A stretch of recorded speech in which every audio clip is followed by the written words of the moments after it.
Hello everybody. पिछले lecture में जो हम टेंजेंट नॉर्मल में इंपॉर्टेंट पॉइंट्स पढ़ रहे थे वहीं से अपन आगे स्टार्ट करते हैं। कुछ और पॉइंट पढ़ते हैं, कुछ प्रॉब्लम्स भी करेंगे आज। चलिए लिखते हैं point. If a curve, next point था, if a curve passes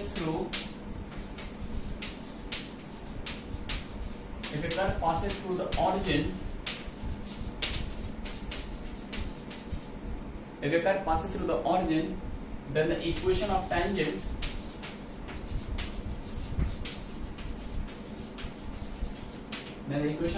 at origin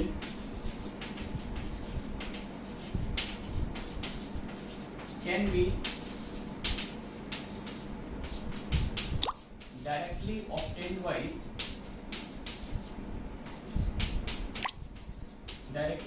by equating to zero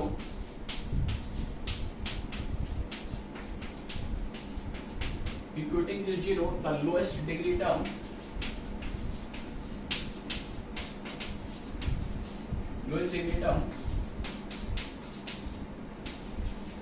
appearing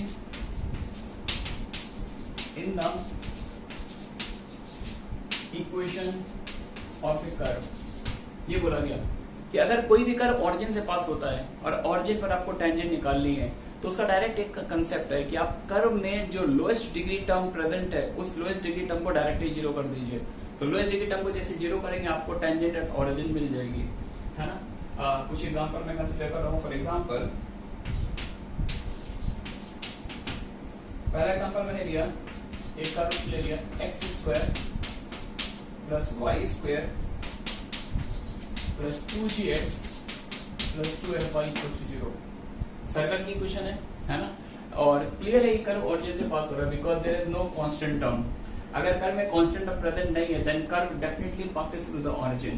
आप ऐसे भी देख सकते हैं, अगर मैं x और y दोनों को जीरो पुट कर दूं तो 0 इक्वल टू 0, ये 0,0 इक्वेशन को सेटिस्फाई कर रहा है ना।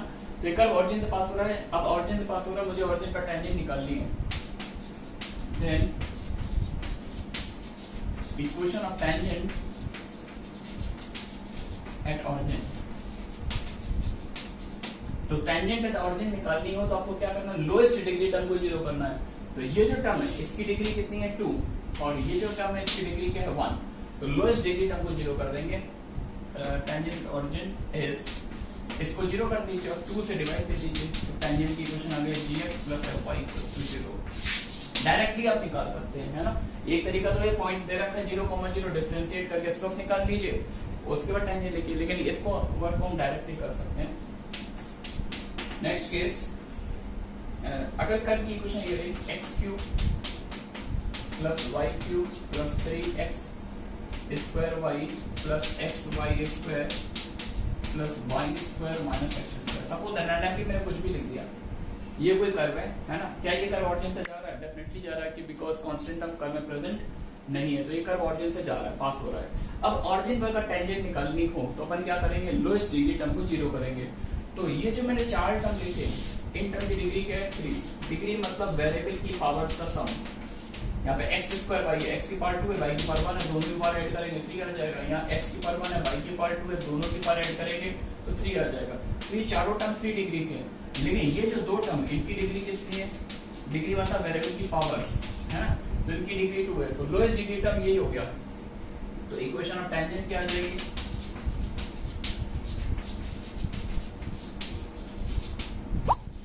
Equation of tangent at origin y square minus x square equal to 0। अच्छा, ये तो 2 डिग्री की इक्वेशन है, लेकिन टेंजेंट एक लाइन होती है उसकी तो 1 डिग्री की इक्वेशन आनी चाहिए। तो इसका मीनिंग ये हुआ कि ऑरिजिन से ये जो भी कर्व लिखा हुआ है, इस कर्व की 2 ब्रांच पास होंगी। एक ब्रांच की टेंजेंट होगी y इक्वल टू x, दूसरे ब्रांच की टेंजेंट होगी y equal to minus x। तो देयर आर 2 टेंजेंट, एक टेंजेंट आएगी y इक्वल टू x, दूसरी टेंजेंट आएगी y equal to minus x। समझ गया ना। तो ये एक ऐसा कर्व होगा जिसकी 2 ब्रांचेस ऑरिजिन से पास हो रही होंगी और अलग अलग ब्रांचेस की अलग अलग टेंजेंट है ना। अभी कुछ क्वेश्चंस लेंगे वहां पे समझाएंगे भी ये 2 ब्रांचेस किस तरह से पास हो रही है।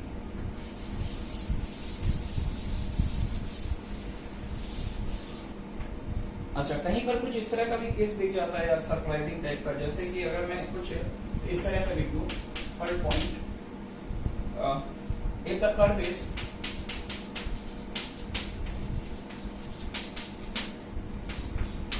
x power 4 plus y power 4 equal to x square plus y square, क्या ये टर्म ऑरिजिन से पास हो रहा है? डेफिनेटली पास हो रहा है। 0,0 इसकी इक्वेशन को सेटिस्फाई करता है। ये टर्म 4 डिग्री का है, ये 2 डिग्री का है, तो equation of tangent at origin क्या आ जाएगी? x square plus y square equal to 0।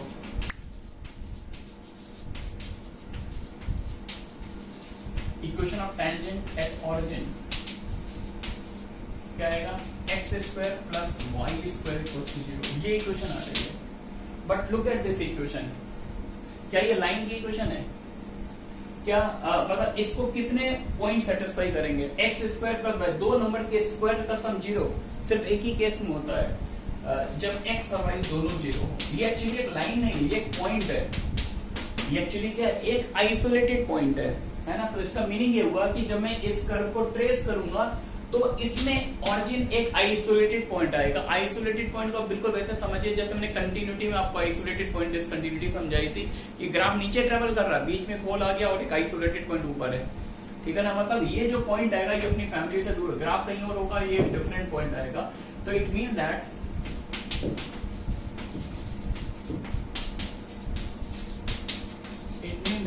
origin is an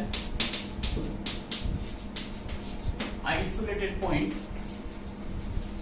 of the curve, यानी origin जो है कर्व का एक आइसोलेटेड पॉइंट है।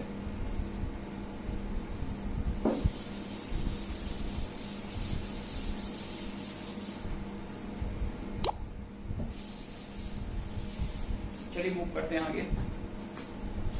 अब एक और स्पेशल केस पढ़ने जा रहे हैं।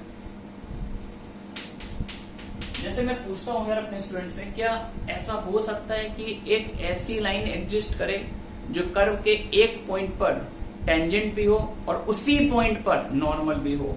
मतलब एक लाइन कर्व के किसी पॉइंट पर दोनों रोल, डबल रोल कर सकती है, टेंजेंट भी हो नॉर्मल भी हो। तो बच्चे सोच में पड़ जाते हैं, सर ऐसा कैसे हो सकता है? टेंजेंट तो हो सकती है लेकिन नॉर्मल तो उसके परपेंडिकुलर लाइन होती है, तो इसके लिए तो दो डिस्टिंक्ट लाइन चाहिए। लेकिन नहीं, एक ऐसा स्पेशल कर्व एग्जिस्ट करता है जिसमें एक ही लाइन डबल रोल करती है, वो एक गिवन पॉइंट पर टेंजेंट भी होती है और नॉर्मल भी होती है, and that special curve was introduced by great mathematician Rene Descartes, है ना। चलिए देखते हैं, लिख लेते हैं पॉइंट को। Same line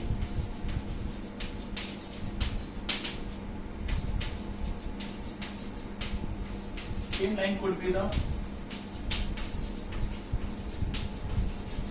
tangent as well as normal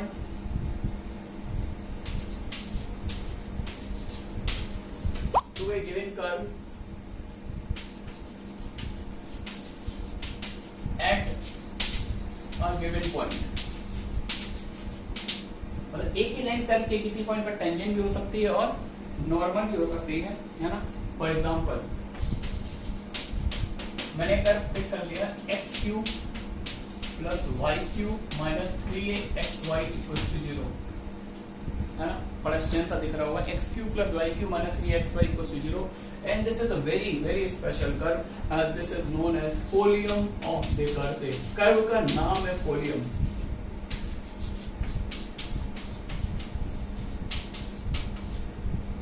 folium of देकार्ते,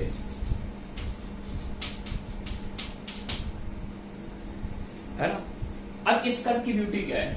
इस कर्व की ब्यूटी है कि अगर मैं बोलूं क्या ये कर्व ऑरिजिन से पास हो रहा है, डेफिनेटली ऑरिजिन से पास हो रहा है because there is no constant term, है ना। तो equation of tangent at origin, अगर मैं ऑरिजिन पर टेंजेंट की बात करूं तो लोएस्ट डिग्री टर्म को 0 कर दीजिए, एक्स वाई इक्वल टू 0। तो टेंजेंट की इक्वेशन आ गई x into y equal to 0। तो इससे दो इक्वेशन आएगी, एक आएगी x equal to 0 equation of y axis and y equal to 0 that is the equation of x axis. यानी इस कर्व की ऑरिजिन से दो ब्रांच पास होंगी, एक ब्रांच की टेंजेंट होगी एक्स एक्सिस, दूसरे ब्रांच की टेंजेंट होगी वाई एक्सिस। तो इस कर्व को ड्रॉ कर लेते हैं, देखते हैं यार इसको इतना इश्यू क्यों बनाया जा रहा है, क्या स्पेशलिटी है इस कर्व की। तो ये जो कर्व है ये कुछ इस टाइप का आता है,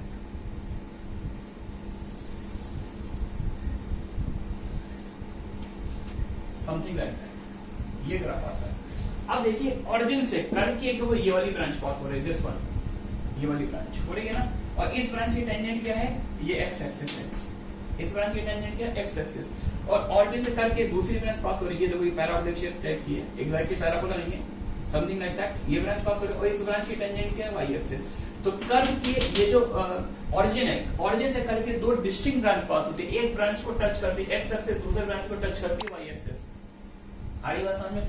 अब जो मैंने पॉइंट लिखा था कि एक ही लाइन डबल रोल करती है, कैसे डबल रोल करती है, जैसे मैं एक्स एक्सिस को देखूंगा तो मैं बोलूंगा एक्स एक्सिस कर्व की इस ब्रांच को ऑरिजिन पे टच करती है, इसलिए टेंजेंट है ना, और एक्स एक्सिस को नॉर्मल इसलिए बोलूंगा क्योंकि ये जो एक्स एक्सिस है कर्व की इस वाली ब्रांच, ये वाली जो ब्रांच है उसकी टेंजेंट क्या, वाई एक्सिस है, और उस वाई एक्सिस वाली टेंजेंट को ये 90 पे कट करती है। ध्यान से देखिए, एक्स एक्सिस का दूसरा रोल क्या है, पहला रोल तो वही है कि इस ब्रांच को टच करती है इसलिए टेंजेंट है, नेक्स्ट रोल है कि ये जो कर्व की दूसरी ब्रांच है उसकी टेंजेंट वाई एक्सिस उसको 90 पे कट करती है, और टेंजेंट को जो 90 पे कट करे पॉइंट ऑफ कांटेक्ट पर, उस लाइन को क्या बोलते हैं, नॉर्मल। तो इसमें एक्स एक्सिस का भी डबल रोल है, टेंजेंट भी है, नॉर्मल भी है, सिमिलरली वाई एक्सिस को टेंजेंट भी बोल सकते हैं और नॉर्मल भी बोल सकते हैं, है ना। तो ये स्पेशल फीचर है इस कर्व में कि एक लाइन टेंजेंट का भी रोल कर रही है और नॉर्मल का भी रोल कर रही है। इस कर्व को इंट्रोड्यूस करने वाला मैथमेटिशियन था रेने देकार्ते, इसका पूरा नाम था Rene Descartes. He was a great philosopher, mathematician as well as scientist from France, और इन्होंने, आप जानते हैं इनका लास्ट कीवर्ड देखिए तो समझ में कार्टेशियन ज्योमेट्री को इंट्रोड्यूस करने वाला मैथमेटिशियन यही था। तो जब 16th सेंचुरी में फ्रांस में जब लड़ाई दंगे वगैरह हो रहे थे तो इन्होंने अपना थोड़ा फिलॉसफी वहां पे शो किया, इनको उठाकर जेल में बंद कर दिया गया, और मैथमेटिशियन भी थे, साइंटिस्ट भी थे, तो इनका दिमाग तो आप जानते हैं इन लोग का कैसा होता है। तो जेल के अंदर बैठे बैठे इनके माइंड में थॉट आया कि प्लेन पर अगर दो डिस्टिंक्ट पॉइंट है तो इनके पोजीशन को कैसे स्पेसिफाई करते हैं। तो उन्होंने क्या काम किया, जेल की दीवारों पर ही वो पॉइंट्स बना दिए, दो परपेंडिकुलर लाइन बना के उसको इस प्लेन को डिवाइड किया 4 पार्ट में, उसको बोला क्वाड्रेंट, और जो डिस्टेंस फॉर्मूला, सेक्शन फॉर्मूला, इन सबके प्रूफ जो है उन्होंने वही जेल में बैठे बैठे किए, तो सारी दीवारों पर बना दिए थे। और जेल से निकलने के बाद उन्होंने एक बहुत ही बेहतरीन बुक पब्लिश की थी जिसका नाम था कार्टेशियन ज्योमेट्री। तो सबसे पहले जो हम लोग कोऑर्डिनेट ज्योमेट्री पढ़ते हैं उसका नाम इन्हीं के ऑनर में कार्टेशियन ज्योमेट्री था। बाद में देखा गया यार ये पूरी ज्योमेट्री जो है 2 नंबर एक्स और वाई के प्यार की कहानी है, इसलिए इसको बाद में क्या बोल दिया गया, कोऑर्डिनेट ज्योमेट्री। बस ग्रेट मैथमेटिशियन, इन्होंने इस कर्व को इंट्रोड्यूस किया था, नाम था फोलियम। तो ऐसे बहुत सारे डिफरेंट डिफरेंट कर्व पढ़ेंगे आप लोग हायर मैथमेटिक्स में जाकर, asteroid, cycloid, hyperboloid, ellipsoid and so on, है ना। एस्ट्रॉइड होता है, साइक्लॉइड होता है, लिमिकॉन होता है, लैमनिस्केट होता है। तो खैर इनके नाम क्या है इससे मतलब नहीं, लेकिन ये इसलिए भी याद रखना है कि जैसा जो बीटेक करने जाएंगे, आईटी वगैरह में जाएंगे तो बहुत से प्रोफेसर इन सारे पॉइंट को डायरेक्टली पूछ लेते हैं, तो इस कर्व को क्या बोलते हैं, तो आप बोल देंगे फोलियम, तो आपको अच्छा लगेगा और इवन हमको भी अच्छा लगेगा। तो equation of tangent at origin is x y equals to 0, ठीक है ना। अब हम लोग बात कर लेते हैं कि what is the parametric representation of this curve. इस कर्व की पैरामीट्रिक रिप्रेजेंटेशन क्या है, इस कर्व पे कोई पॉइंट सिंगल वैल्यू में लेना है तो किस तरह से लेंगे। तो मैंने एक काम किया, पैरामीट्रिक रिप्रेजेंटेशन के लिए मैंने इसमें एक्स क्यू से डिवाइड दे दिया, divide by x cube, 1 plus y upon x का whole cube, 3a upon x into y upon x, ऐसे लिख दिया और लेट कर लिया। y अपॉन एक्स को मैंने t कॉल किया, y अपॉन एक्स अगर मैं t सपोज कर लूं तो 1 plus T cube 380 upon x, यानी x कोऑर्डिनेट आ गया मेरे पास 380 अपॉन 1 प्लस टी क्यूब आया गया।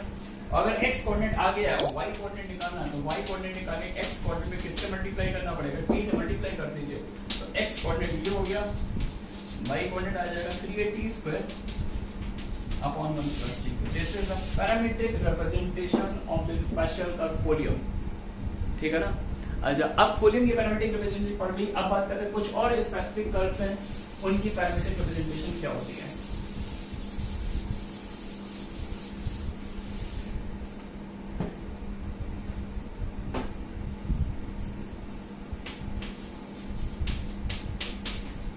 Some important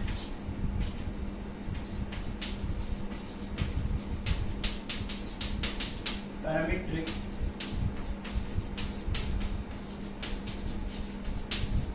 representations of a curve। हम लोग कुछ स्पेशल कर्व की बात कर रहे हैं जिनको हम लोग फ्रीक्वेंटली सोर्सेस में देखते हैं। तो तो कई बार होता है कि हम कोऑर्डिनेट x, y फॉर्म में लेते हैं, लेकिन अब इसमें फाइट ये होती है कि अगर हम x1, y1 पॉइंट लेते हैं तो यहाँ पर 2 वेरिएबल पर वर्क करना पड़ता है। तो हम लोग क्या करते हैं, कैलकुलेशन को अवॉइड करने के लिए पॉइंट x1, y1 ना लेके पैरामीट्रिक फॉर्म प्रेफर करते हैं, तो उसमें वेरिएबल कम हो जाता है, एक ही वेरिएबल में पूरे कर्व को डील करते हैं। ठीक है ना। पैरामीट्रिक का मतलब मैं समझा देता हूँ। जब किसी कर्व की इक्वेशन को हम सिंगल वेरिएबल में डील करें, जब किसी कर्व की इक्वेशन को हम सिंगल वेरिएबल में डील करते हैं तो उस रिप्रेजेंटेशन को पैरामीट्रिक फॉर्म बोलते हैं, और वो वेरिएबल जिसमें कर्व को रिप्रेजेंट किया जाता है that variable is known as parameter, है ना। तो कुछ इंपॉर्टेंट कर्व है, मैं लिख देता हूँ। पहला पड़ा हुआ है सर्कल, सर्कल की पैरामीट्रिक फॉर्म। अभी देखो इसमें 2 वेरिएबल है, x square y square equal to a square, तो इसकी पैरामीट्रिक फॉर्म होती है, यानी इस कर्व पे कोई भी पॉइंट सिंगल वेरिएबल में लेना है तो कैसे लेंगे, x a cos theta y a sin theta. यहाँ पैरामीटर क्या है, थीटा, a कांस्टेंट है, रेडियस फिक्स है, थीटा चेंज होगा। दूसरा कर्व है parabola, y square equal to 4x। इस कर्व पे कोई पॉइंट सिंगल वेरिएबल में लेना है तो x क्या लेते हैं, 80 स्क्वायर, है ना, y क्या ले लेते हैं 280, t पैरामीटर है यहाँ पर, 80 स्क्वायर 280, ये पैराबोला की पैरामीट्रिक फॉर्म होती है। x को आप 80 स्क्वायर पुट कर दिए, 4 स्क्वायर t स्क्वायर y आ जाएगा 280। थर्ड, ये बहुत ही इंटरेस्टिंग कर्व है, बहुत दिखता है, x पार्ट 2y3, पहला इलस्ट्रेशन की साइड मैंने इसी पर लिया था, x part 2y3 plus y part 2y3 equals to a part 2y3, astroid बोलते हैं इसको। इस कर्व की पैरामीट्रिक फॉर्म निकाल लेते हो, ये कुछ सर्कल जैसा ही दिख रहा है, एग्जैक्टली सर्कल तो नहीं है, सर्कल जैसा बना लेते हैं इसको। इसको मैंने कुछ ऐसे लिख दिया, x अपॉन a की power 2/3 plus y upon a की पावर 2/3 इक्वल्स टू 1, ऐसे बना लिया।